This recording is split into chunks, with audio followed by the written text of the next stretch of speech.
नमस्कार दोस्तों, मैं Dharmendra Verma online study with DK में आपका बहुत बहुत स्वागत करता हूं। यहाँ पर देखिए, आज पहला मैं वीडियो बना रहा हूं जिसमें आपको गणित पेडागोजी, पर्यावरण पेडागोजी और हिंदी पेडागोजी के 15-15 प्रश्न मिलेंगे। टोटल कितने प्रश्न मिलेंगे आपको? 45 प्रश्न मिलेंगे। यदि इस पर अच्छा रिस्पॉन्स मिला तो और एक सब्जेक्ट यहाँ पर बाल विकास में बढ़ाऊंगा। टोटल 60 प्रश्न हो जाएंगे। तो इस वीडियो को आपको क्या करना है, इसके लिए ज्यादा ज्यादा शेयर करना है, वीडियो को लाइक करना है और चैनल को सब्सक्राइब कर लेना है ना।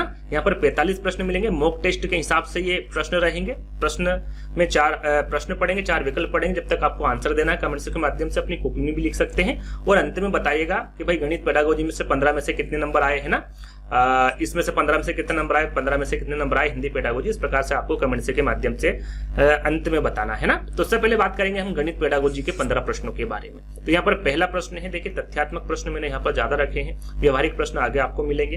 पहला प्रश्न है, निम्नलिखित में से क्या गणित की प्रकृति। यहाँ पर देखिए गणित की प्रकृति आपको बताना है। क्या ये अलंकारिक है, क्या ये तार्किक है, क्या ये कठिन है या फिर यहाँ सामान्य लोगों के लिए नहीं है। जो गणित की प्रकृति है वो कैसी है, इसके बारे में आपको बताना है ना। ज्यादा यहाँ पर मैं समझाना मुझे नहीं लगता कि अब समझाने की ज्यादा आवश्यकता है, क्योंकि आपका जो एग्जाम नजदीक है, जितने ज्यादा मॉक टेस्ट लगाएंगे उतना ज्यादा आपका फायदा होगा। तो गणित की जो प्रकृति होती है वो कैसी होती है? तार्किक होती है, तर्क करने वाली होती है ना, विश्लेषण करने वाली होती है। तो यहाँ पर गणित की प्रकृति कैसी होती है? आपकी तार्किक होती है। पहला वाला विकल्प सही होगा। पहले पे दूसरा वाला विकल्प आपका करेक्ट होगा। दूसरे पे आपने यदि क्लिक किया है तो बिल्कुल 1 नंबर जोड़ लीजिएगा।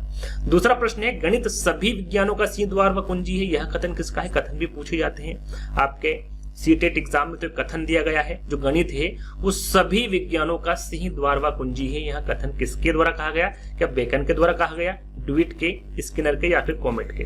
किसके द्वारा कहा गया कथन, इसके बारे में आपको बताना है। तो ये जो कथन कहा गया है ये बेकन के द्वारा कहा गया है। जिस समय में मैं आंसर बता रहा हूं, समय में यदि आप आंसर नहीं दे पा रहे हैं तो वीडियो को आप रोक कर पुश करके आंसर अपनी कॉपी में या फिर कमेंट में दे सकते हैं, फिर वीडियो को आगे बढ़ा सकते हैं। तो दूसरे का जो आंसर होगा आपका पहला होगा, बेकन के द्वारा दिया गया है। तो पहला वाला विकल्प करेक्ट होगा। तीसरा प्रश्न है, गणित के जो नियम व निष्कर्ष होते हैं किस प्रकार के होते हैं? जो गणित के नियम होते हैं वो जो निष्कर्ष होते हैं, क्या वो वस्तुनिष्ठ होते हैं, सार्वभौमिक होते हैं? वस्तुनिष्ठ व सार्वभौमिक दोनों होते हैं या फिर इनमें से कोई नहीं? इसका आंसर फटाफट कमेंट के माध्यम से दे दीजिए। गणित के नियम व निष्कर्ष होते हैं, कैसे होते हैं? तो देखिए, जो गणित के नियम व निष्कर्ष होते हैं वो वस्तुनिष्ठ भी होते हैं, है ना। 4 विकल्प के माध्यम से भी पूछा जा सकता है। वो सार्वभौमिक यानी सभी प्रकार में जो गणित के नियम है वो निष्कर्ष उपयोग में लाए जा सकते हैं। तो वस्तुनिष्ठ भी है और सार्वभौमिक भी है, यानी कि वस्तुनिष्ठ व सार्वभौमिक दोनों है। तो यहाँ पर तीसरा वाला जो विकल्प होगा वो आपका बिल्कुल करेक्ट होगा। चलिए, चौथा प्रश्न है, गणित को कहा जाता है, क्या कहा जाता है भाई गणित को? विद्यार्थी का दुश्मन। तो विद्यार्थी का दुश्मन तो कहा नहीं जाता, है ना। शक्तिशालियों की शक्ति, ये भी नहीं कहा जा सकता। मन की भाषा या फिर मस्तिष्क का व्यायाम, क्या कहा जाता है दोनों में से? इसके बारे में आपको बताना है। यहां पर मन की भाषा ना होकर विज्ञान की भाषा है। क्या है? विज्ञान की भाषा। अब बताइए सही आंसर क्या होगा? क्या विज्ञान की भाषा होगा या फिर मस्तिष्क का व्यायाम होगा? मन की भाषा होता तो आपका राइट आंसर क्या होता? मस्तिष्क का व्यायाम। लेकिन गणित को क्या कहा जाता है? जैसे कि अभी हमने पढ़ा था, जो बेकन के द्वारा दिया गया था कथन, उसमें स्पष्ट लिखा हुआ है, देखा होगा आपने। तो ये क्या है? विज्ञान की भाषा है। गणित को विज्ञान की भाषा कहा जाता है ना। तो यहाँ पर तीसरा वाला विकल्प आपका करेक्ट होगा। मन की भाषा होता तो मस्तिष्क का व्यायाम आपका बिल्कुल करेक्ट होता, लेकिन विज्ञान की भाषा है तो विज्ञान की भाषा यहाँ पर आपका करेक्ट होगा आंसर। चलिए, अगला प्रश्न है, व्यवहार गणित का भाग। व्यवहारिक गणित का भाग है। क्या संख्याओं का हिसाब लगाना है? गणित का भाग व्यवहारिक बताना है ना। यहाँ पर क्या लिखा? व्यवहारिक। जोड़ व बाकी करना है, समीकरणों को हल करना है या फिर बैंकों की कार्य प्रणाली की जांच करना है? जल्दी से फटाफट 5वें का आंसर बताइए क्या होगा? व्यवहारिक गणित का भाग क्या है? तो यहाँ पर देखिए वो होगा आपका बैंकों की कार्य प्रणाली की जांच करना। क्या होगा? बैंकों की कार्य प्रणाली की जांच करना, यह व्यवहारिक गणित के अंतर्गत आता है। तो 4th वाला विकल्प आपका बिल्कुल करेक्ट होगा। चलिए, छठा प्रश्न आपका, विभाजनी का उपयोग किया जाता है। जो विभाजनी है इसका उपयोग किस में किया जाता है भाई? कोण बनाने में किया जाता है, त्रिभुज बनाने में, आयत बनाने में या फिर रेखाखंड की लंबाई ज्ञात करने में? विभाजनी का जो उपयोग है ये किस में किया जाता है, ये आपको बताना है। तो ये किया जाता है रेखाखंड की लंबाई ज्ञात करने में। विभाजनी का उपयोग किस में किया जाता है? रेखाखंड की लंबाई को ज्ञात करने में किया जाता है विभाजनी का उपयोग। तो 4th वाला विकल्प आपका बिल्कुल करेक्ट होगा। अगला प्रश्न, गणित सार संग्रह के लेखक, यहाँ पर देखिए ये एक पुस्तक है, इसके लेखक कौन है गणित सार संग्रह के? क्या आर्यभट्ट है, भास्कराचार्य है, महावीराचार्य या फिर ब्रह्मगुप्त है? कौन है गणित सार संग्रह के लेखक? आपको बताना है कौन है। तो सातवें का आपका करेक्ट आंसर होगा महावीराचार्य, है ना, याद रखिएगा। महावीराचार्य गणित सार संग्रह के लेखक है। आर्यभट्ट द्वारा शून्य की खोज की गई थी, आपको पता होगा तो, है ना। शून्य की खोज पूछे तो वो कौन होंगे? आर्यभट्ट होंगे। और भास्कराचार्य की हम बात करें तो इन्होंने जो गुरुत्वाकर्षण की खोज इनके द्वारा की गई थी, और जो दशमलव संख्या प्रणाली के पूर्ण और व्यवस्थित उपयोग के साथ इनका जो पहला कार्य इन्हीं के द्वारा लिखा गया था। और ब्रह्मगुप्त की बात करें तो ये क्या है? चक्री चतुर्भुज के क्षेत्रफल का सूत्र प्रदान किया था इन्होंने। क्या किया था?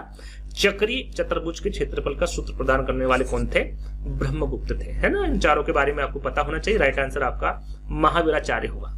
चलिए, आठवां प्रश्न आपका किसका कथन है? यहाँ पर कथन दिया गया है कि शिक्षक शिक्षण उपकरणों के माध्यम से शिक्षण को स्थायी एवं रोचक बना देते हैं। ये जो कथन है ये किसके द्वारा दिया गया है कि जो शिक्षक होते हैं वो शिक्षण उपकरणों के माध्यम से शिक्षण को क्या बना देते हैं? स्थायी एवं रोचक बना देते हैं। ये कथन किसका है? रस्क का है, नन का है, मेकन तथा रॉबर्ट्स का है या फिर वसीधर का है? सही आंसर क्या होगा? आठवें का आंसर बताइए जल्दी से फटाफट। तो इसका सही आंसर होगा आपका मेकन तथा रॉबर्ट्स। क्या होगा? मेकन तथा रॉबर्ट्स। तीसरा वाला विकल्प आपका करेक्ट होगा। गणित शिक्षण की स्वयं सिद्धि विधि, देखिए स्वयं सिद्धि विधि के बारे में पूछा गया है कि इसमें कौन सी विधि सम्मिलित नहीं है। स्वयं सिद्धि विधि में वो कौन सी विधि है जो सम्मिलित नहीं है? प्रश्न को आपको ध्यान से पढ़ना है यदि आप एग्जाम देने जा रहे हैं तो, क्योंकि वहां पर नेगेटिव और पॉजिटिव में आपको अंतर समझ में आना चाहिए। यानी कि नहीं पूछा है, नेगेटिव पूछा है या फिर पॉजिटिव पूछा। तो यहाँ पर नेगेटिव पूछा गया है, क्या वो लिक्विड विधि है, गैर यूक्लिड विधि है, अनुवंशिकी विधि या फिर औपचारिक स्वयं सिद्धि विधि है? कौन सी है जो स्वयं सिद्धि विधि में सम्मिलित नहीं है? तो यहां पर देखिए यूक्लिड विधि, गैर यूक्लिड विधि और औपचारिक स्वयं सिद्धि विधि, ये तीनों ही सम्मिलित है, स्वयं सिद्धि विधि के अंतर्गत आती है। लेकिन जो अनुवांशिकी विधि है ये आपकी स्वयं सिद्धि विधि के अंतर्गत नहीं आती है। तो तीसरा वाला आपका करेक्ट आंसर यहाँ पर होगा, है ना। तीसरा वाला करेक्ट लगाया है तो एक नंबर बिल्कुल जोड़ लीजिएगा। अब बात करते हैं 10वें प्रश्न की। गणित की जो प्रकृति है वो कैसी होती है? अभी हमने बताया सजावटी है, तार्किक है, कठिनता है या फिर सामान्य के लिए है। थोड़ी देर पहले यानी कि दूसरे प्रश्न में ही शायद या फिर पहले प्रश्न में ही इसका आंसर बताया था। गणित की जो प्रकृति होती है वो कैसी होती है? तार्किक होती, तर्क करने वाली होती है। अगला प्रश्न 11वां, निम्नलिखित में से कौन सा केंद्रीय प्रवृत्ति की माप नहीं है? नेगेटिव प्रश्न पूछा गया, ध्यान दीजिएगा। केंद्रीय प्रवृत्ति की माप कौन सा नहीं है? क्या माध्य है, माध्यिका, बहुलक या फिर परास? यहाँ पर केंद्रीय प्रवृत्ति की माप कौन सा नहीं है इसके बारे में आपको बताना है। 11वें प्रश्न का आंसर फटाफट देना है। तो यहाँ पर केंद्रीय प्रवृत्ति की माप के बारे में हम बात करें तो आपका माध्य होगा, माध्यिका होगा और बहुलक होगा। जो परास है ये आपका केंद्रीय प्रवृत्ति की माप नहीं होगा। तो फोर्थ वाला जो विकल्प होगा ये आपका बिल्कुल करेक्ट आंसर होगा, परास, है ना। तो फोर्थ विकल्प आपका सही होगा। 12वां प्रश्न है, गणित की सर्वप्रथम विकसित शाखा यहां पर बताना। देखिए सर्वप्रथम विकसित शाखा के बारे में पूछा गया है, कौन सी है? अंक गणित है, बीज गणित है, सांख्यिकी या फिर ज्यामिति है? गणित की सर्वप्रथम विकसित शाखा के बारे में आपको बताना है। विकसित शाखा के बारे में पूछे या फिर सबसे पुरानी शाखा के बारे में पूछे, है ना। याद रखिएगा, सर्वप्रथम विकसित शाखा के बारे में पूछे या फिर सबसे पुरानी शाखा के बारे में पूछे। सही आंसर आपका क्या होगा? अंक गणित होगा। क्या होगा? अंक गणित। ये सबसे अंक गणित जो है गणित की सबसे पुरानी शाखा है और यही सर्वप्रथम विकसित शाखा भी है ना। तो पहला वाला विकल्प आपका बिल्कुल करेक्ट होगा। चलिए अगला प्रश्न है, मनुष्य के जीवन की जिन गतिविधियों में गणित का सर्वाधिक प्रयोग होता है वहां है। मनुष्य के जीवन में जो गतिविधि में गणित का जो सर्वाधिक प्रयोग होता है उसके बारे में आपको बताना है। मनोवैज्ञानिक, मोटा, सांस्कृतिक, सामाजिक या फिर आर्थिक? तो यहाँ पर सही आंसर क्या होगा? फटाफट इसका आंसर दीजिए। तो यहाँ पर देखिए सर्वाधिक जो प्रयोग होता है वो आपका मेरे हिसाब से सामाजिक भी होता है और आर्थिक भी होता है ना। दोनों ही होता है, सामाजिक भी होता है और आर्थिक भी होता है। तो यहाँ पर तीसरा वाला विकल्प भी सही है और फोर्थ वाला विकल्प भी सही है। जो बुक में या फिर जो ये पूछा भी गया था आपके टेट एग्जाम में तो वहां पर आर्थिक करेक्ट आंसर माना था, है ना। लेकिन सामाजिक भी करेक्ट है क्योंकि गणित का जो सर्वाधिक प्रयोग है वो सामाजिक में भी उपयोग में लाया जाता है सर्वाधिक, और आर्थिक स्थिति में भी इसका उपयोग किया जाता है।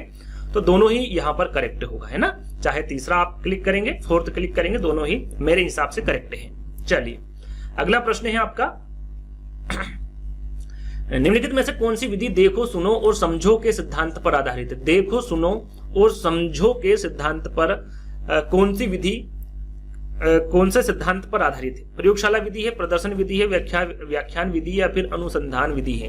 पहले देखो, फिर सुनो और फिर समझो। ये जो सिद्धांत है किस विधि के अंतर्गत आता है ये आपको बताना है। तो ये विधि कौन सी होगी, प्रयोगशाला, प्रदर्शन, व्याख्यान या फिर अनुसंधान। तो इसका सही आंसर होगा प्रदर्शन। जो प्रदर्शन विधि है इसमें देखो सुनो और समझो के सिद्धांत पर ही आधारित होती है। तो तीसरा वाला जो विकल्प होगा वो आपका सही होगा। अगला प्रश्न है, कोई छात्र 5050 को कितना लिखता है, 550 लिखता है। तो वहां अर्थ है कि देखिए 5050 कैसे लिखा जाता है, इस प्रकार से लिखा जाता है, लेकिन वो क्या लिख रहा है 550, यानी कि जो जीरो है वो यहां पर दर्शाता नहीं है। तो क्या वो स्थानीय मान के उदाहरण स्पष्ट नहीं कर पा रहा है, संख्याओं का उसे ज्ञान नहीं है, गणित का उसे ज्ञान नहीं है या फिर जोड़ का ज्ञान नहीं है। तो देखिए इस प्रकार की जो त्रुटि होती है बच्चों के द्वारा, उसका जो गलती होती है उसकी क्या होती है, उसे स्थानीय मान ज्ञात नहीं होता है, यानी कि स्थानीय मान की अवधारणा स्पष्ट नहीं होती कि भाई इकाई का अंक कौन सा है, दहाई का, सैकड़े का, कहाँ पे क्या रखना है, तो ये उसको पता नहीं होता है। तो यानी कि पहला वाला विकल्प आपका सही होगा, स्थानीय मान की अवधारणा स्पष्ट उसे नहीं है। तो 15 प्रश्न यहीं पर समाप्त होते हैं। तो यहाँ पर इन 15 प्रश्नों में आपको कितने नंबर आए जरूर बताइएगा, है ना। फिर हम बात करेंगे पर्यावरण पेडागोजी की। अब यहाँ पर पर्यावरण पेडागोजी के 15 प्रश्न आपको मिलेंगे। देखिए मैं फिर बता रहा हूँ, इस वीडियो को ज्यादा से ज्यादा शेयर करना है। यदि इस पर अच्छा रिस्पॉन्स मिला तो सभी के 15 प्रश्न पेडागोजी में यहाँ पर लेकर आऊंगा, है ना। तो 16वां प्रश्न आपका, प्राथमिक स्तर पर पर्यावरण शिक्षण का उद्देश्य कौन सा नहीं है। देखिए यहाँ पर ध्यान क्या देना है पर्यावरण अध्ययन में कि प्राथमिक पूछा है, कौन सा स्तर पूछा है, ये इंपोर्टेंट है। यहाँ पर पूछा क्या, प्राथमिक स्तर पूछा गया है, पर्यावरण शिक्षण का उद्देश्य पूछा गया है, कौन सा नहीं है, नेगेटिव पूछा गया है। ये एक दो चीजें जो हैं वो आपको याद रखना, नेगेटिव पूछा गया, पॉजिटिव पूछा गया है, कौन सा स्तर पूछा गया है, किसके बारे में पूछा गया है, ये चीजें आपको ध्यान में रखना है ना। तो पहला विकल्प है प्राथमिक स्तर पर पर्यावरण शिक्षण का उद्देश्य बताना है। क्या शिक्षार्थियों में जागरूकता का विकास करना कौन सा उद्देश्य नहीं है ना। तो देखिए शिक्षार्थियों में जागरूकता का विकास करना बिल्कुल प्राथमिक स्तर पर पर्यावरण शिक्षण का उद्देश्य है, कौन सा नहीं है इसके बारे में हमें बात करनी है। दूसरा विकल्प है पर्यावरणीय प्रदूषण की समस्याओं को दूर करने हेतु शिक्षार्थियों की सक्रिय भागीदारी। तो ये भी बिल्कुल आपका करेक्ट होगा, पहला और दूसरा बिल्कुल करेक्ट आंसर है आपका, है ना। फोर्थ विकल्प देख लेते हैं, यानी कि उद्देश्य के अंतर्गत ही सही है ना। तो फोर्थ विकल्प पे पर्यावरणीय समस्याओं को समझने के बाद उनके निराकरण हेतु कौशलों में कुशलता प्राप्त करना, यह भी आपका बिल्कुल करेक्ट है प्राथमिक स्तर के अंतर्गत। बात करें तीसरे विकल्प की, शिक्षार्थियों को जंगली जानवरों की जानकारी से अभिज्ञ रखना जिससे उनका भयमुक्त शिक्षण हो सके। तो देखिए यहाँ पर जंगली जानवरों के बारे में यदि नहीं बताओगे तो वो सीखेंगे कैसे ना। अनभिज्ञ रखना ऐसा नहीं है कि उससे वो भयमुक्त रहे, उनके बारे में आप बताएंगे तो वो अच्छी तरीके से उनके बारे में वो जानेंगे और उनसे डरने की तो कोई यहाँ पर बात ही नहीं है ना। तो तीसरा वाला विकल्प आपका बिल्कुल करेक्ट हो, कौन सा उद्देश्य नहीं है तो तीसरा वाला है ना। ये तो वैसे ही आप कर दोगे, विकल्प देख के ही आंसर का पता चल रहा है। तो तीसरा वाला विकल्प आपका बिल्कुल करेक्ट होगा।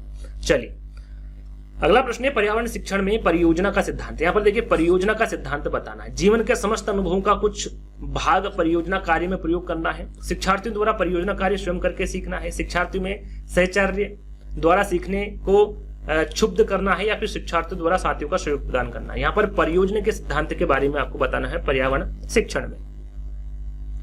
तो 17 का आंसर होगा आपका शिक्षार्थियों द्वारा परियोजना कार्य स्वयं करके सीखना। ये परियोजना के सिद्धांत का या कह सकते हैं पर्यावरण शिक्षण में परियोजना का सिद्धांत है, शिक्षार्थियों द्वारा परियोजना कार्य स्वयं करके सीखना। तो दूसरा वाला आपका बिल्कुल करेक्ट आंसर होगा। चलिए अगला प्रश्न है फ्लेनल बोर्ड का उपयोग किया जाता है। फ्लेनल बोर्ड क्या होता है, एक लकड़ी का बना होता है और उस पर आकृति वगैरह खुद से बनाना होता है या फिर कैसे भी हम इसका उपयोग कर सकते हैं। क्या उसमें चित्र बनाते हैं, चार्ट बनाते हैं, पुस्तक में चित्र दिखाते हैं या फिर किसी चित्र के विभिन्न भागों को क्रमशः दर्शाते हैं। तो फ्लेनल बोर्ड के बारे में पूछा गया है तो इसका सही आंसर क्या होगा कि किसी चित्र के विभिन्न भागों को क्रमशः उसमें क्या कहते हैं, लकड़ी का जो बॉक्स होता है उसमें दर्शाते हैं। तो यहाँ पर किसी चित्र के विभिन्न भागों को क्रमशः दर्शाने में फ्लेनल बोर्ड का उपयोग किया जाता है ना। तो सही आंसर आपका क्या होगा, यहाँ पर फोर्थ वाला होगा। चलिए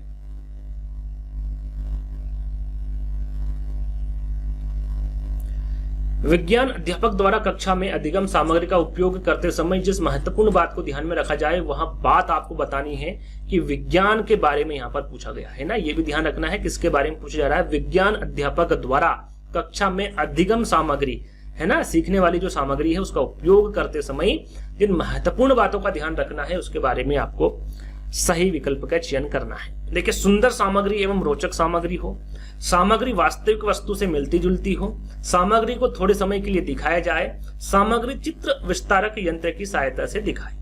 कभी कभी ऐसा होता है कि चारों विकल्प हम देखेंगे, भाई चारों विकल्प हमें सही लग रहे हैं, अब इसमें से कौन सा सही होगा, तो जो उसमें से बेस्ट है, या फिर वो जो तीनों विकल्प हैं जिसमें समाहित हो रहे हैं कि भाई तीनों विकल्प इसमें अंदर, इसके अंदर सारी चीजें इंक्लूड है, तो इस प्रकार से भी आपको देखना है ना। कभी कभी ऐसा होता है कि चारों विकल्प ऐसे होते हैं कि चारों विकल्प हैं इसमें सही है, तो वहां पर हमें क्या देखना है कि जो तीन विकल्प हैं है ना, वो एक विकल्प में समाहित होने चाहिए, यानी कि उसका अर्थ वो तीन विकल्प के निकलना चाहिए, यानी कि एक स्ट्रॉन्ग विकल्प होना चाहिए है ना। तो यहाँ पर क्या है कि सामग्री वास्तविक वस्तु से मिलती जुलती हो, ये विज्ञान अध्यापक द्वारा कक्षा में अधिगम जो सामग्री होती है उससे मिलती जुलती होनी चाहिए वास्तविक वस्तु से। तो आपका जो सही आंसर होगा वो कौन सा होगा, सेकंड वाला होगा है ना। अगला प्रश्न आपका निम्नलिखित में से आसूचित्र उपकरण के बारे में पूछा गया है। आसूचित्र पहले इसका उपयोग किया जाता था क्या, सूखा तेल, प्लास्टिक की फनल, स्प्रिट लेंस या फिर अभिवर्धक हैंड लेंस। तो यहाँ पर देखिए आंसू चित्र उपकरण के बारे में पूछा गया, तो फटाफट आंसर दीजिए इसका क्या होगा। तो इसका सही आंसर होगा आपका स्प्लिट लेंस है ना, तीसरा वाला विकल्प आपका करेक्ट होगा। अगला प्रश्न है पर्यावरण अध्ययन के शिक्षक को निम्न में से किस बात का अधिक ध्यान रखना चाहिए। अब यहाँ पर देखिए पहले विज्ञान के बारे में पूछा गया था, अब यहाँ पर पर्यावरण अध्ययन के बारे में पूछा गया है कि पर्यावरण अध्ययन का शिक्षक है उसे इन चारों बातों में से किसका, यहाँ पर देखिए ध्यान दीजिएगा, अधिक ध्यान रखना चाहिए। सभी विद्यार्थियों को विद्यालय में समान अधिकार मिलने चाहिए, क्या यह सही है। शिक्षार्थियों को शिक्षा के अलावा और किसी और ध्यान नहीं देना चाहिए। देखिए जहां पर अलावा आ जाए वो क्या है, नेगेटिव वर्ड में चला जाता है, तो ये तो हो नहीं सकता, दूसरा वाला आपका गलत हो गया। शिक्षार्थियों को अपने बाह्य व्यक्तित्व पर ध्यान नहीं देना चाहिए, शिक्षकों को अपने बाह्य व्यक्तित्व पर ध्यान देना चाहिए, क्या सही होगा। देखिए अधिक ध्यान किस पर रखना चाहिए, पर्यावरण अध्ययन के शिक्षक को, एक अध्यापक को, तो वो रखना चाहिए सभी शिक्षार्थियों को विद्यालय में क्या हो, समान अधिकार मिलने चाहिए। कैसे अधिकार मिलने चाहिए, समान अधिकार मिलने चाहिए, पहला वाला विकल्प आपका सही होगा। अगला प्रश्न है प्राथमिक स्तर पर आकलन में शामिल होना चाहिए। देखिए प्राथमिक स्तर पर पूछा गया है कि आकलन में क्या शामिल होना चाहिए। पहला विकल्प है आपका यहाँ पर छोटे बच्चों को उत्तीर्ण अथवा अनुत्तीर्ण की श्रेणी के अंतर्गत आंकने के लिए प्रत्येक सप्ताह गृह कार्य और कक्षा कार्य, शिक्षक द्वारा सतत और असंरचनात्मक तरीके से किए गए अवलोकन को बच्चों और अभिभावकों के साथ बांटना, प्रत्येक सप्ताह औपचारिक परीक्षा और खेल तथा उन्हें प्रगति पत्र में दर्ज करना, या फिर अर्धवार्षिक और वर्ष के अंत में वार्षिक परीक्षाएं। प्राथमिक स्तर पर आपको आकलन में शामिल होना चाहिए, क्या होना चाहिए आकलन में शामिल, इसके बारे में आपको बताना है। तो सही आंसर होगा आपका शिक्षक द्वारा सतत और असंरचनात्मक तरीके से किए गए अवलोकन को बच्चों और अभिभावकों के साथ बांटना, यह आकलन में शामिल होना चाहिए। सेकंड वाला जो विकल्प होगा आपका बिल्कुल करेक्ट होगा। अगला प्रश्न है पाठ्य सहगामी क्रियाओं का प्रमुख उद्देश्य होता है। पाठ्य सहगामी क्रियाओं का प्रमुख उद्देश्य कौन सा होता है। विद्यार्थियों को विद्यालय छोड़ने से बचाना होता है, विद्यार्थियों को उन्नतशील विद्यालय वातावरण प्रदान करना होता है, विद्यार्थी अनुशासनहीनता की समस्याओं का निदान करना होता है, या फिर विद्यार्थियों के विकास को संवर्धित करना होता है। पाठ्य सहगामी क्रियाओं का प्रमुख उद्देश्य क्या होता है, इसके बारे में आपको बताना है। तो आपका सही आंसर होगा विद्यार्थियों के विकास को संवर्धित करना होता है। जो पाठ्य सहगामी क्रियाएं होती हैं उसका प्रमुख उद्देश्य क्या होता है, विद्यार्थियों के विकास को संवर्धित करना होता है। फोर्थ वाला विकल्प आपका सही होगा। आई होप मैं प्रश्न और 4 विकल्प पढ़ रहा हूं उस समय में आप आंसर लगा पा रहे हैं। यदि नहीं लगा पा रहे हैं तो मैंने फिर आपको बता रहा हूं, वीडियो को पॉज करके आप लगा सकते हैं। चलिए अगला प्रश्न है आपका पर्यावरण अध्ययन की कक्षा में सरल प्रयोग और निदर्शन किए जा सकते हैं, है ना। कक्षा में अनुशासन को सुनिश्चित करने हेतु बच्चों को नियंत्रित करने के लिए किए जा सकते हैं, बच्चों को स्वयं सीखने के योग्य बनाने और अवलोकन कौशलों को पैदा करने के लिए, उच्च कक्षाओं में क्या किया जाता है उसका अनुकरण करने के लिए, या फिर बच्चों द्वारा पूछे गए प्रश्नों पर आधारित विचारों पर चर्चा करने, अवलोकन को दर्ज करने तथा उनका विश्लेषण करने के लिए। तो यहाँ पर पर्यावरण अध्ययन की कक्षा में जो सरल प्रयोग और निदर्शन है, इसे किस प्रकार किया जा सकता है, इसके बारे में आपसे पूछा गया है। तो सरल सा प्रश्न है, यदि 4 विकल्प आप पढ़ेंगे तो आंसर आपके सामने होगा। बच्चों को स्वयं सीखने के योग्य बनाने और अवलोकन कौशलों को पैदा करने के लिए किया जा सकता है ना।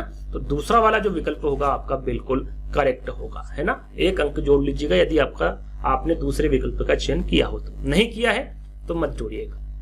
दत्त कार्य का संबंध में निम्नलिखित में से कौन सा कथन सही, यहाँ पर दत्त कार्य का संबंध में पूछा गया है, कथन सही कौन सा है, पॉजिटिव प्रश्न पूछा गया है, 4 विकल्प हैं। तो यहाँ पर पहला विकल्प है आपका कि दत्त कार्य अभिभावकों, भाइयों या बहनों द्वारा अपनी क्षमताओं के अनुसार किया जा सकता है।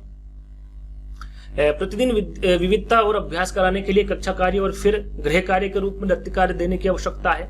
दत्त कार्य आकलन का एकमात्र तरीका है या फिर दत्त कार्य बच्चों को सूचना खोजने, अपने विचारों का निर्माण करने और उन्हें उच्चारित करने का अवसर प्रदान करता है। क्या करता है दत्त कार्य, इसके बारे में आपको बताना है। आई होप आपने आंसर का चयन कर लिया होगा। इसका सही आंसर है जो दत्त कार्य होता है वो बच्चों को सूचना देने में, खोजने में, अपने विचारों का निर्माण करने में और उन्हें उच्चारित करने का ये अवसर प्रदान करता है दत्त कार्य, है ना।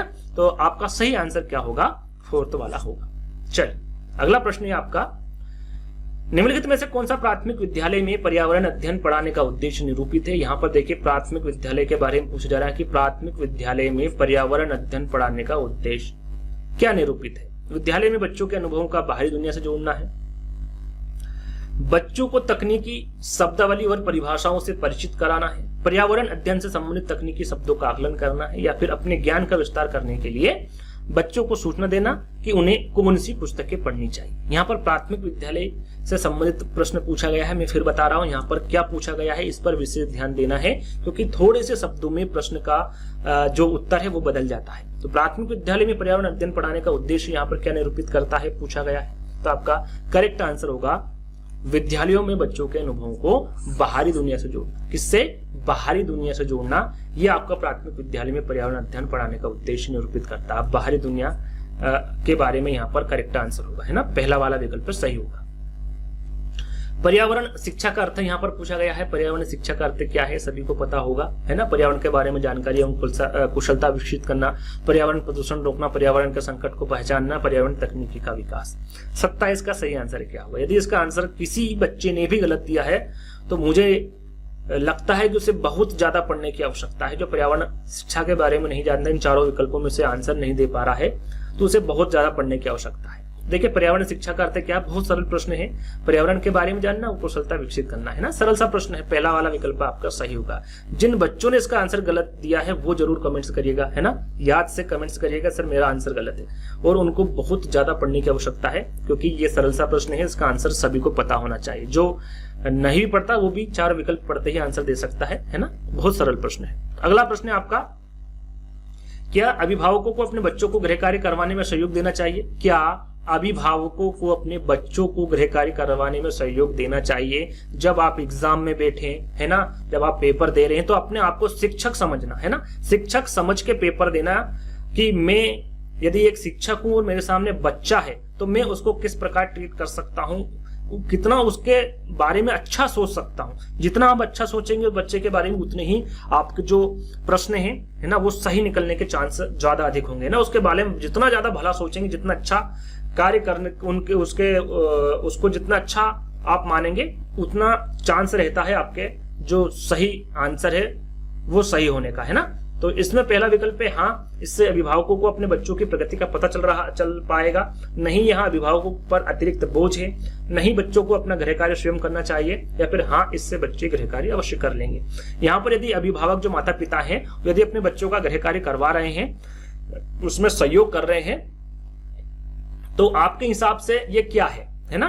तो ये आपके हिसाब से एक शिक्षक के माध्यम से आपको सोचना है। तो इसका सही आंसर होगा कि हाँ, इससे क्या होगा, अभिभावकों को अपने बच्चों की प्रगति का पता चलता रहेगा कि भाई अपना जो बच्चा है वो किस प्रकार पढ़ाई कर रहा है, उसमें किसमें उसको दिक्कतें आ रही हैं, वो किस प्रकार अपनी पढ़ाई कर रहा है ना। ये सारी चीजें उसमें इंक्लूड हो जाएगी। तो ये ध्यान रखिएगा, पहला वाला विकल्प आपका बिल्कुल करेक्ट होगा।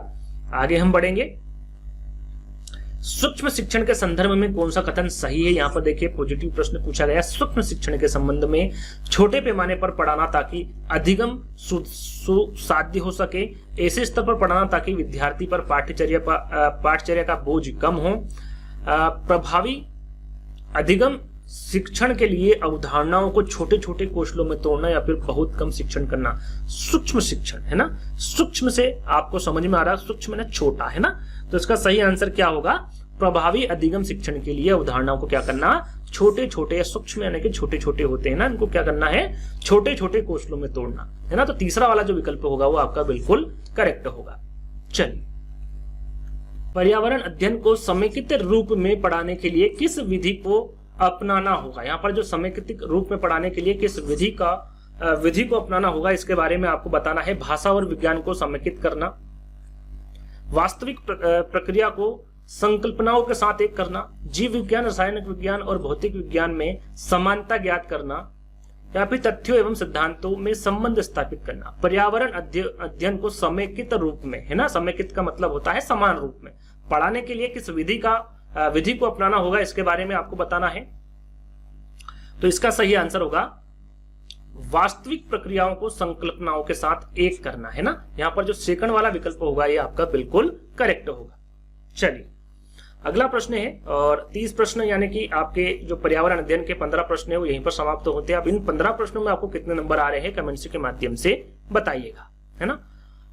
अगले जो है वो आपका हिंदी पेडागोजी के 15 प्रश्न मिलेंगे। तो हिंदी पेडागोजी के यहाँ पर शुरुआत प्रश्न हो रहे हैं। तो यहाँ पर पहला प्रश्न है हिंदी पेडागोजी का और 31वां प्रश्न है, बहुभाषिकता क्या है। भाषा सिखाने में बहुत बड़ी बाधा है, भाषाई समृद्धि को खतरे में डालती है, ये भाषा सीखने में बाधा उत्पन्न करती है, या फिर भाषा सीखने में एक महत्वपूर्ण संसाधन है। यदि आप चारों विकल्प पढ़ेंगे तो आंसर आपके सामने होगा, क्योंकि 3 विकल्पों को ऐसा रखा गया है कि वो हो ही नहीं सकते किसी भी कंडीशन में, है ना। तो यहाँ पर 31वें का आंसर क्या होगा, जो बहुभाषिकता है वो क्या है, भाषा सीखने में क्या है, महत्वपूर्ण संसाधन है। तो 4th वाला विकल्प आपका सही होगा। ना ये बाधा उत्पन्न करती है और ना ही खतरे में डालती है और ना ही ये बहुत बड़ी बाधा है ना। 4th वाला विकल्प आपका करेक्ट होगा। अगला प्रश्न है, बच्चे विद्यालय आने से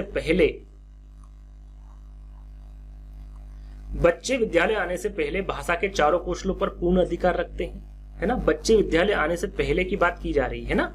क्या अपनी भाषा के नियमबद्ध व्यवस्था की व्यवहारिक कुशलता के साथ होते हैं, कोरिलेट होते हैं, या फिर भाषा का समुचित उपयोग करने में समर्थ नहीं होते हैं। जो बच्चे विद्यालय आने से पहले क्या होते हैं, इसके बारे में आपको बताना है। तो इसका सही आंसर क्या होगा, देखिए इसका सही आंसर होगा वो कोरिलेट तो होते नहीं है। क्या होते हैं, अपनी भाषा की नियमबद्ध व्यवस्था की व्यवहारिक कुशलता के साथ होते हैं। जो माता पिता यानी कि वहां की जो मातृभाषा होती है, ऐसा तो है नहीं कि बच्चे विद्यालय नहीं आएंगे तो कुछ सीखेंगे नहीं। तो अपनी भाषा की नियमबद्ध व्यवस्था की व्यवहारिक कुशलता के साथ क्या होते हैं, तो यहाँ पर जो सही आंसर क्या होता है, क्या होगा आपका दूसरा वाला होगा सही आंसर। 32 का सेकंड। अगला प्रश्न है आपका, भाषा का प्राथमिक रूप है। जो प्राथमिक रूप है वो आपको बताना है। भाषा का प्राथमिक रूप क्या है, क्या सांकेतिक है, व्याकरणिक है, लिखित है, या फिर मौखिक है। ना तो मौखिक है, ना लिखित है, ना व्याकरणिक है, क्या है, सांकेतिक है, संकेत द्वारा, है ना। भाषा का प्राथमिक रूप क्या होगा आपका, सांकेतिक होगा। यहाँ पर पहला वाला विकल्प आपका करेक्ट होगा। अगला प्रश्न है, गणित, विज्ञान, सामाजिक विज्ञान की कक्षाएं एक तरह से भाषा की ही कक्षाएं हैं।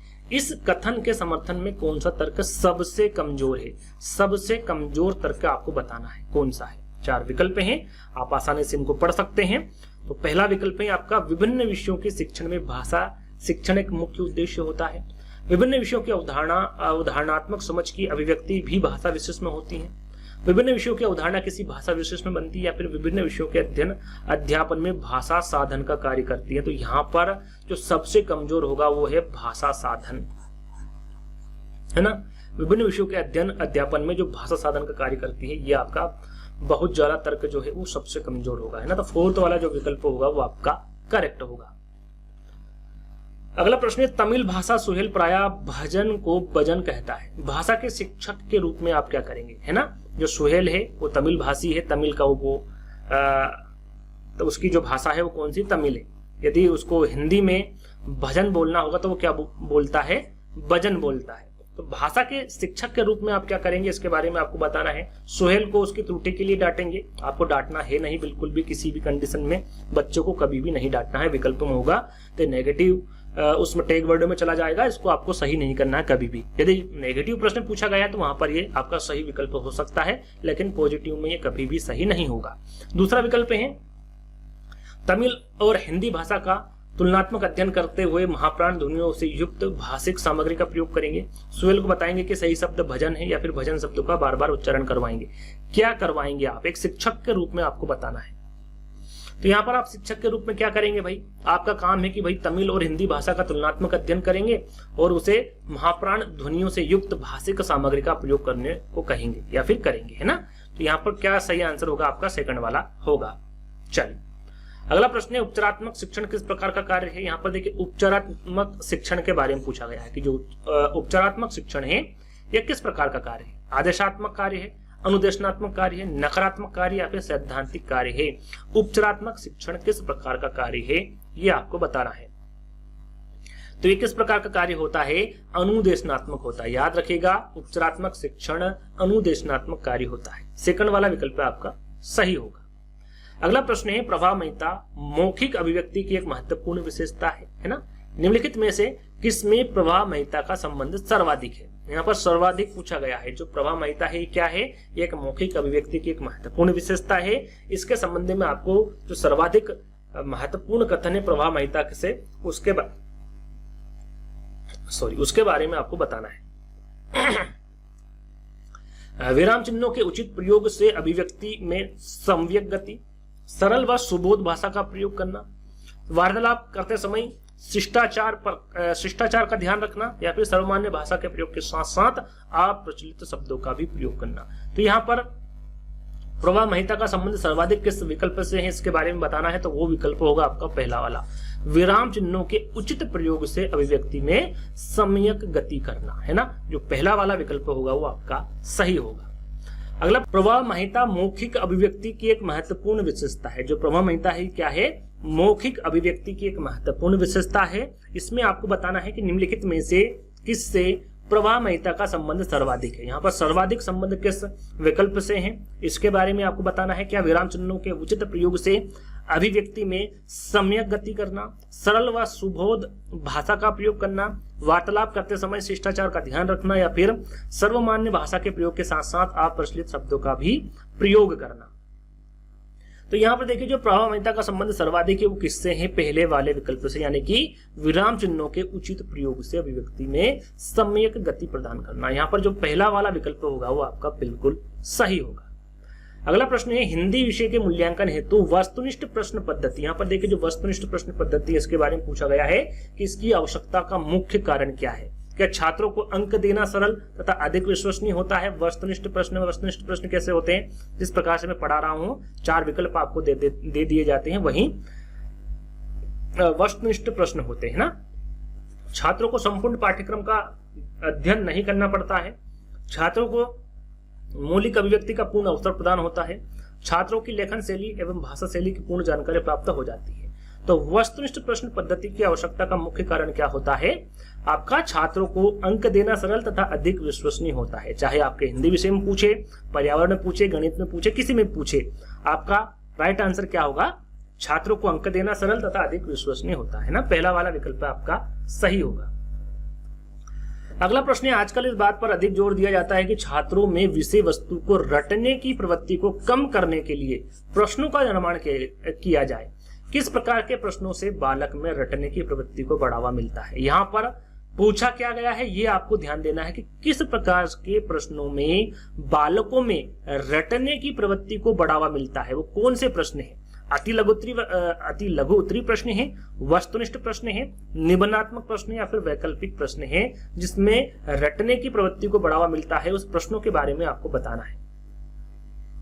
तो देखिए, जो जितना ज्यादा प्रश्न बड़ा होगा उतना ज्यादा रटने की आवश्यकता होती है। बच्चों को रटने की प्रवृत्ति वहां पर ऑटोमेटिक आ जाती है ना।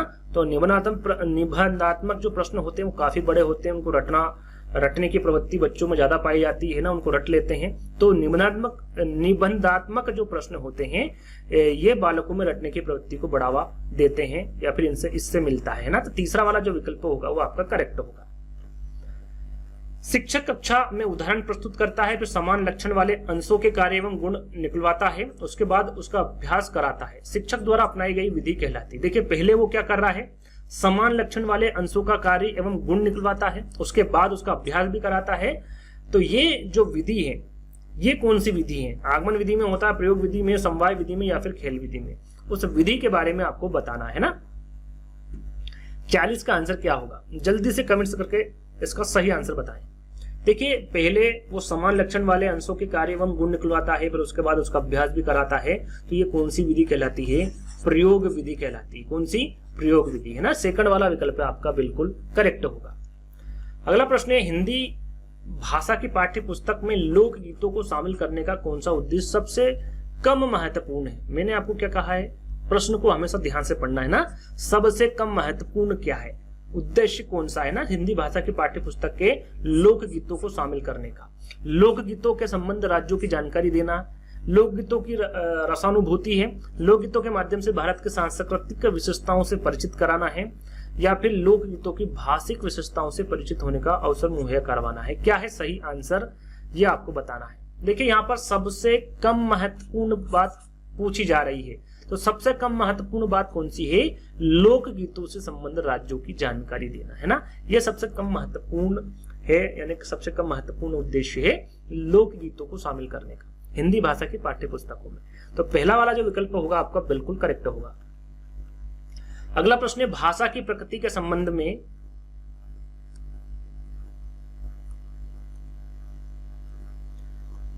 भाषा की प्रकृति के संबंध में कौन सा कथन उचित नहीं है? देखिए, यहाँ पर नेगेटिव प्रश्न पूछा गया भाषा की प्रकृति के संबंध में। क्या भाषा कठोरता से व्याकरणिक नियमों का अनुसरण करती है?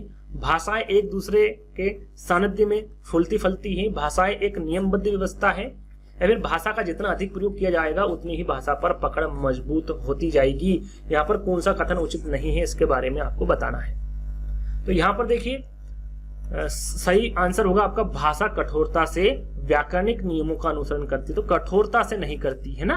भाषा जो है वो कठोरता से व्याकरणिक नियमों का अनुसरण नहीं करती है, ये उचित कथन नहीं है भाषा की प्रकृति के संबंध में। पहला वाला विकल्प आपको बिल्कुल करेक्ट होगा। अगला प्रश्न है, प्राथमिक स्तर पर आप कहानियां कविताओं के किस पक्ष को सबसे ज्यादा महत्वपूर्ण मानते? सबसे ज्यादा महत्वपूर्ण आपको बताना है, प्राथमिक स्तर पर बताना है, और कहानियों कविताओं के पक्ष के बारे में बताना है। क्या वो प्रत्यक्ष उपदेशनात्मक है? कहानी कविताओं का व्याकरणिक नियमों की जानकारी की दृष्टि से समृद्ध होना है?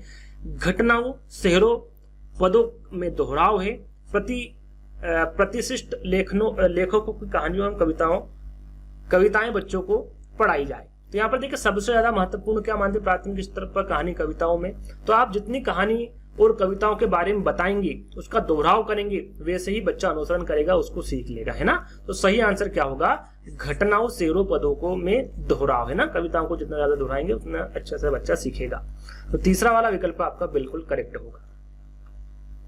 अगला प्रश्न है, वाचन या फिर पठन वहां जटिल अधिगम प्रक्रिया है जिसमें दृश्य, श्रव्यों, सर्किटों का मस्तिष्क के अधिगम केंद्र से सम्मिलित नहीं थे। यहाँ पर जो कथन है ये किसके द्वारा दिया गया है, ये पूछा गया है। जिन पियाजे के, कैथलीन, ओकार्नर, स्किनर या फिर चोम्स्की। दिया गया कथन किसके द्वारा दिया गया है, ये आपको बताना है। तो ये जो आंसर होगा आपका, ये होगा कैथलीन ओकार्नर। किसके द्वारा दिया गया कथन? ये कैथरीन ओकार्नर के द्वारा ये कथन दिया गया है। तो सेकंड वाला विकल्प आपका सही होगा। अंतिम प्रश्न है आपका, जैसे कि मैंने आपको बताया था, और ये आपका हिंदी पेडागोजी के 15 प्रश्न यहाँ समाप्त होंगे। इसमें से बताना है कितने आंसर आपके करेक्ट हो रहे हैं। प्राय कक्षा में अधिकतर बच्चों में व्याकरण संबंधित त्रुटियां पाई जाती है ना, जिस कारण उनका भाषा शिक्षण अनियमित तथा अस्थिर हो जाता है। यह कथन भाषा संबंधित किस विकार से संबंधित? यहाँ पर जो विकार है उसके बारे में बताना है, किस विकार से संबंधित है। ये हिंदी पेडागोजी में पूछा गया प्रश्न है। क्या यह व्याकरण संबंधित है, दृष्टि संबंधित है, वर्तनी संबंधित है या फिर उच्चारण संबंधित है? कौन सा विकार है, इसके बारे में आपको बताना है। तो यहाँ पर देखिए, शुरू में प्रश्न में ही लिखा हुआ है, उसी के अकॉर्डिंग आपको आंसर देना, व्याकरण संबंधी। तो ये व्याकरण संबंधी ही होगा, है ना। तो पहला वाला विकल्प आपका बिल्कुल करेक्ट होगा। आई होप आपको ये वीडियो पसंद आया होगा।